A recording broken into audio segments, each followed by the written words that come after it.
Сәлем достар, бүгін міне тағы ет асып жатырмыз. Ет, үлкен жылқының еті. Кепкен ет қой, Айгүл мынау. Фермер деген дүкендер желісі бар, сода ет сатады. Еттер дәмді болады. Базардікінен қымбаттау, бірақ дәмді болады. Мынау үйде тұрған еттер бір кусок еттер салып жүрдік. Ет асып жатырмыз. Демалыста ғана осылай ет аспасақ, қалған кезде ет асуға уақыт жоқ, шын айтса. Өйткені әпкем жұмыс істейді, мен де онлайн қазір жұмыс істеп жатырмын. Сондықтан демалыс күндері осындай дәмді тағам істеуге тырысамыз. Достар, міне етіміз дайын. Сол еттің сорпасына мынандай нан пісірдік. Нанды сорпаға пісірдік, лапша. Қолданысқан жоқ, біз дайын лапша. Мынау артық ет алып алдық, ет мол. Аз болсын, әпкем жеп отыр. Мынау огонек.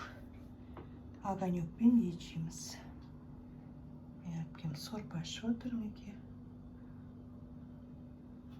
Ал ас болсын, кәне дәмін көріп жүремін, мен даладан келдім. Жылқының еті. Өте дәмді екен. Ас болсын. Салып жейік.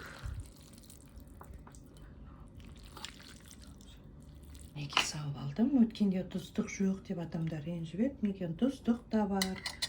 Сорпаға піскен нан, лапшанан қолмен жейміз.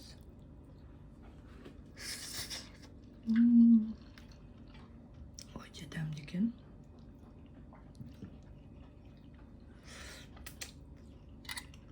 Огонек. Бұлай да жеуге болады. Салып та жеуге болады.